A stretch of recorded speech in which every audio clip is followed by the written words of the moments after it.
ఏంటండి అంటే మీరు శ్రీనివాస్ గారు మీరేమో గోదావరి జిల్లాలో ఈ బ్యాక్గ్రౌండ్ నుంచి వచ్చారు అండ్ అక్కడ కూడా మీకు చాలా ఎక్కువ పట్టు ఉంది. సో ఈ గోదావరి జిల్లాలో తెలుగుదేశము జనసేన కలిసినాక అసలు అక్కడ ఎలా ఉంది సార్ అది? టీడీపీ జనసేన అంటే క్యాండిడేట్ సెలక్షన్ అంత బాగాలేదు అనిపిస్తుందండి. అంటే ఎవరిది క్యాండిడేట్ బాగాలేదు, సెలక్షన్ టీడీపీది అంత బాగాలేదా బాగాలేదు. జనసేనది బాగాలేదా?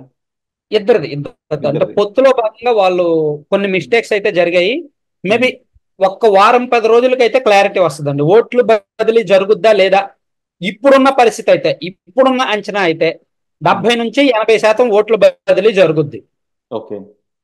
ఇప్పుడున్న పరిస్థితి అయితే 70 నుంచి 80% ఓట్లు బదిలీ జరుగుద్ది. కానీ 95% పైగా ఓట్లు బదిలీ జరిగితేనే అది సక్సెస్ అని.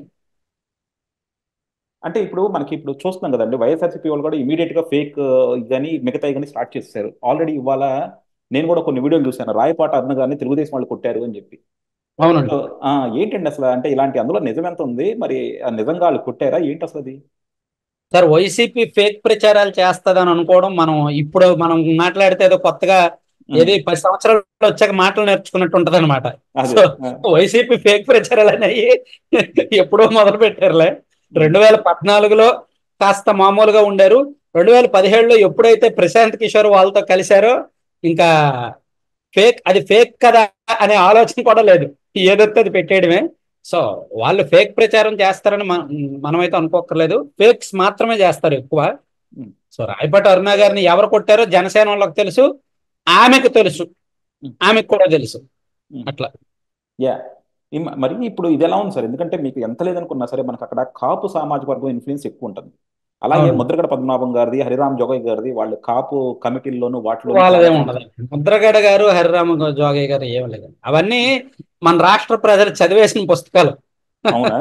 ఆ, చదివేసిన పుస్తకాలని ఆ పుస్తకాలను చదివేసి పక్కన పెట్టేశారు, ఇంక అయిపోయిందని. సో ఇప్పుడు మళ్ళీ ఫ్రెష్ గా వాళ్ళు ఆ పుస్తకాలకు అట్లేసుకొని వచ్చినా సరే ఎవరు నమ్మరు. కాకపోతే నేను ఒక కాపు నాయకుడితో మాట్లాడాను సార్. మాట్లాడితే ఆయన అంది ఏంటంటే, మీరు అన్నట్లు ఉమ్. ఏంటంటే వీళ్ళు పాత తరం నాయకులే కావచ్చు, కానీ ఇన్నాళ్ళు కాపుల్ని కాపు వర్గాన్ని ఎంతో కొంత కాపాడుకుంటా వస్తుంది వీళ్ళే. పవన్ కళ్యాణ్ గాని చిరంజీవి గాని ఏ రోజు కాపుల్ని కాపాడుకోలేదు. కాపుల్ని కాపాడుకుంటా వస్తుంది, కాపుల గురించి గలమెత్తింది ముద్రగడ పద్మనాభం గారు, హరిరామ్ జోగి గారు.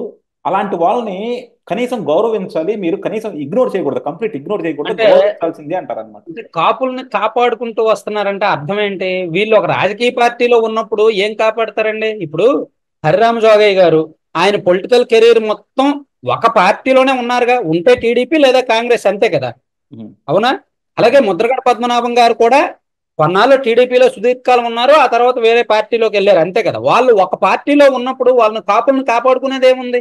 వాళ్ళు ఒక పార్టీలో ఉన్నప్పుడు వేరే పార్టీలో కూడా కాపులు ఉంటారు కదా.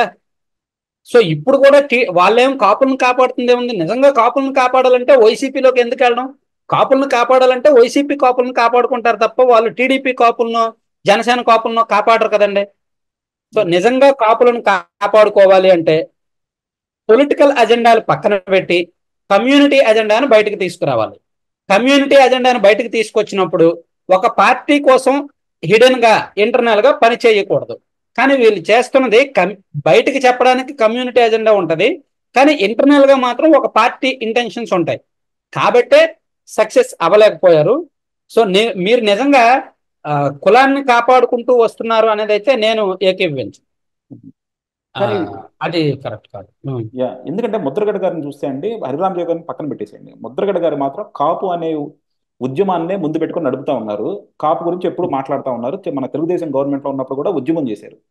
కానీ అవును. ఆ, మనకి ఎప్పుడైతే మళ్ళీ ఓబీసీ రిజర్వేషన్ వచ్చినప్పుడు చంద్రబాబు గారు రిజర్వేషన్ ఇచ్చారో దాన్ని ఆయన ఎకనాలజ్ చేయడంలో మాత్రం విఫలమయ్యారు. ఎందుకంటే ఆయన దేనికోసం అయితే పోరాడారో చంద్రబాబు గారికి వెసులుబాటు వచ్చినప్పుడు అది కల్పించారు. సో అది కల్పించినప్పుడు కూడా ఆయన అప్రిషియేట్ చేయలేకపోవడం వల్ల కొంతమంది అంటే న్యూట్రల్ కాపులు ఉంటారు చూసారా, అంటే ఎప్పుడైనా సరే కొంచెం అంటే పార్టీలకు అతీతంగా కొంచెం ఏది మంచి జరుగుతుంది ఏది చూసుకునే వాళ్ళు, వాళ్ళలో కూడా ముద్రగడ గారు గౌరవం కోల్పోయినట్టు నాకు అనిపించింది. మీరేమంటారు? అంటే న్యూట్రల్ కాపులు అయితే ఒక కన్ఫ్యూజన్ లో ఉన్నారండి. హూ ఈజ్ బెటర్ అనే కన్ఫ్యూజన్ లో అయితే ఉన్నారు. ఆ, ముద్రగడప గారి మీద అంత పాజిటివ్ ఒపీనియన్ తో వాళ్ళు లేరు. ఎప్పుడైతే ఆయన 2019లో వైసీపీ వచ్చాక ఉద్యమాన్ని వదిలేశాడో అప్పటి నుంచి ఇంకా లేరు, ఆయన మీద పాజిటివ్ ఒపీనియన్ లేదు. ఇప్పుడు నా ఫ్రెండ్ సర్కిల్లో కూడా చాలా మంది, మాది గోదావరి జిల్లాలో, నేను చదువుకున్నది సిఆర్ రెడ్డి కాలేజ్.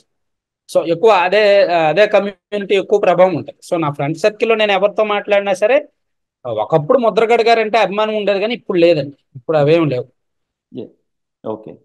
యా, మరి ఇది బీసీ ఓటు ఎంత మటుకు ఇంపాక్ట్ అవ్వబోతుందండి? ఎందుకంటే మనకు 2019లో తెలుగుదేశం ఓడిపోవడానికి కూడా అందరూ చెప్పింది ఏంటంటే కాపుల్ని మరీ నెత్తి మీద పెట్టుకోవడం వల్ల బీసీలు దూరం అయ్యారంటారు.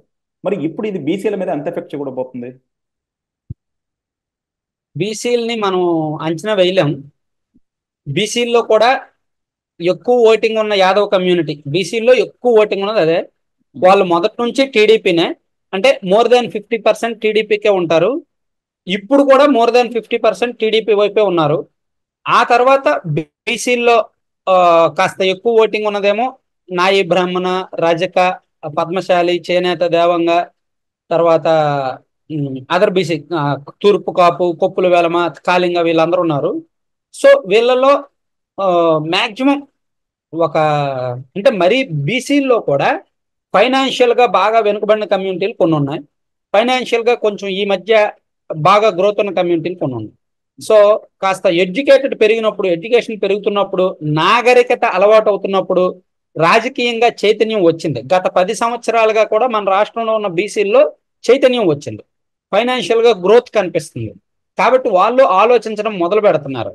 ఎప్పుడైతే మన రాష్ట్రంలో ఆలోచన మొదలైందో అప్పుడు ఎన్నిక ఏకపక్షంగా ఉండదు అని అర్థం. ఇప్పుడు అదే జరుగుతుంది, బీసీల్లో అది పెరిగింది.